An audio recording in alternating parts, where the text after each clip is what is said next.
Hello friends, कैसे हो आप सब लोग? अच्छे होंगे, स्वस्थ होंगे और मस्त होंगे, अपनी अपनी लाइफ में व्यस्त होंगे।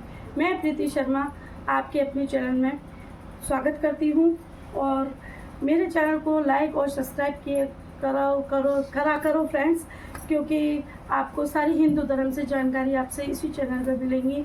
और जो भी बात समझ में नहीं आए तो कमेंट करके पूछ सकते हो आप लोग। तो बढ़ते हैं अपने टॉपिक की तरफ कि हमारा आज का टॉपिक क्या है। तो आज का हमारा टॉपिक है सन 2025 में जून महीने में 20 तारीख को है या 21 तारीख को कब की पड़ रही है एकादशी, योगिनी एकादशी कब पड़ रही है, कब इसका पारण हो रहा है और कैसे हम इसकी कहानी कह सकते हैं। क्योंकि हमारे पास थोड़ा सा टाइम होता है, ज़्यादा टाइम नहीं होता, तो हम कम समय में हम अपनी जो कहानी हम कैसे सुन सकते हैं, श्री हरि विष्णु जी की और राधा रानी की हम कैसे कृपा पा सकते हैं। तो इसकी फुल जानकारी मैं दूंगी इसी वीडियो में, तो लास्ट तक एंड तक बने रहिएगा। तो जय जय श्री राधे। चलो स्टार्ट करते हैं। तो देखो, हरे कृष्णा हरे राधे। सबसे पहले तो ये योगिनी एकादशी हमें क्या देती है ये समझिए आप, इसका महत्व क्या है। तो योगिनी एकादशी कृष्ण पक्ष की एकादशी में पड़ती है। कृष्ण पक्ष में जो आषाढ़ मास पड़ रहा है ना, आषाढ़ महीने में कृष्ण पक्ष में एकादशी पड़ेगी। तो वो कब पड़ेगी? तो वो जो है कि 21 तारीख को पड़ेगी और इसका पारण होगा 22 तारीख को। 21 तारीख दिन शनिवार का है और 21 तारीख को शुरू होगी। ये पंचांग के अनुसार अगर देखी जाए तो हमें 7:19 पे ये एकादशी मिल रही है, योगिनी एकादशी। और विराम इसका जो समापन हो रहा है वो 22 तारीख को 4:28 या 29 पे कुछ ऐसा हो रहा है। तो हमें शाम तक विराम करने के लिए मिल रहा है और सुबह से हमें दूसरे दिन तक की मिल रही है।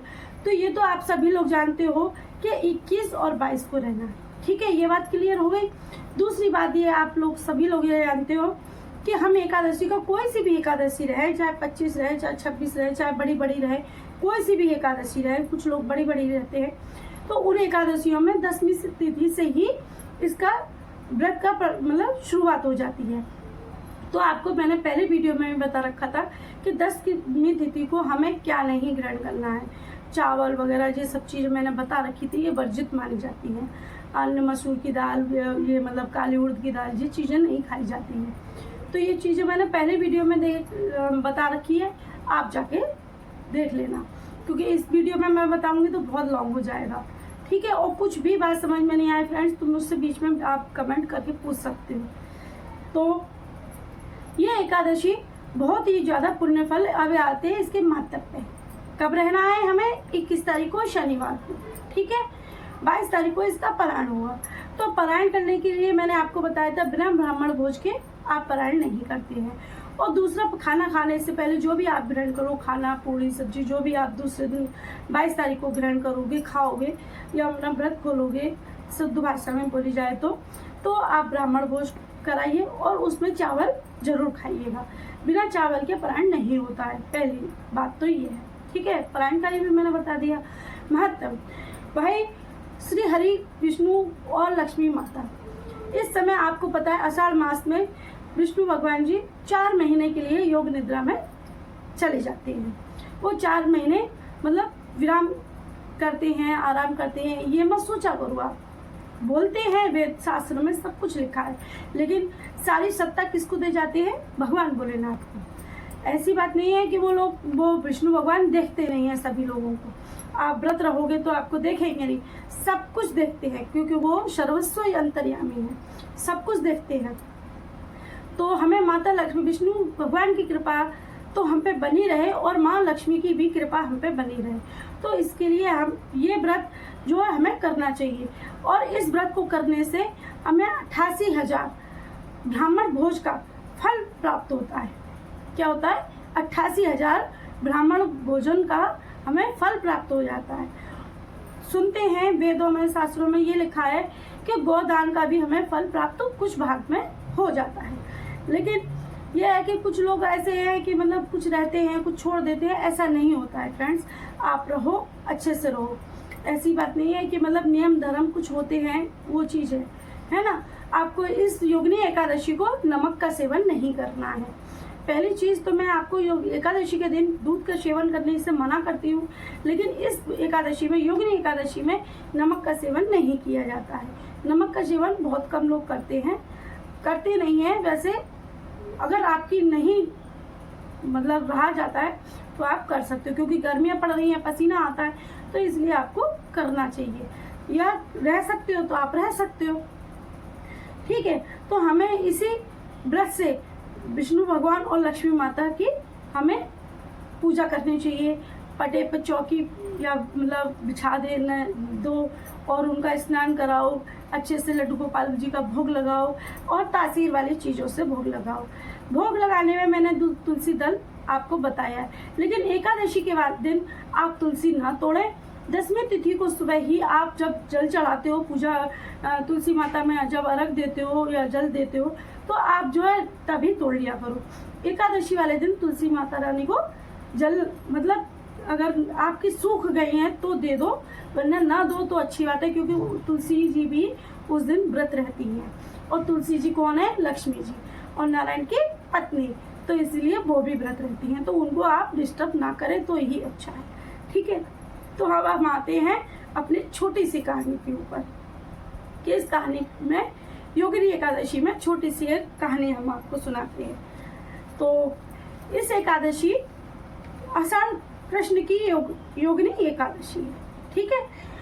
भगवान बोले, हे धर्मराज, अब मैं तुम्हें आषाढ़ कृष्ण एकादशी माध्यम बताऊंगा, ठीक है, भगवान की भाषा से। सो ध्यान से सुनो, आप भी ध्यान से सुनना फ्रेंड्स। इस एकादशी का नाम योगिनी एकादशी है। इसमें कोढ़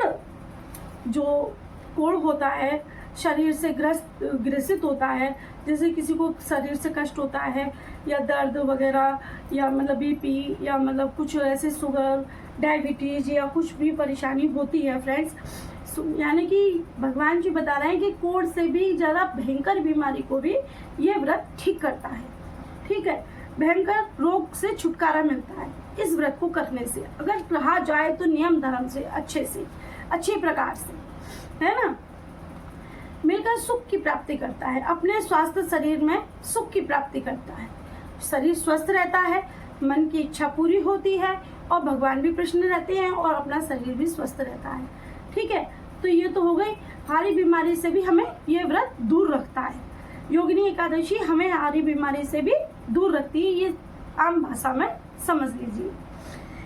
अब मैं आती हूँ कहानी के ऊपर, ठीक है। अब मैं आपको कहानी सुनाती हूँ, छोटी सी सुनाऊंगी क्योंकि मुझे मालूम है फ्रेंड्स आपके पास टाइम नहीं है।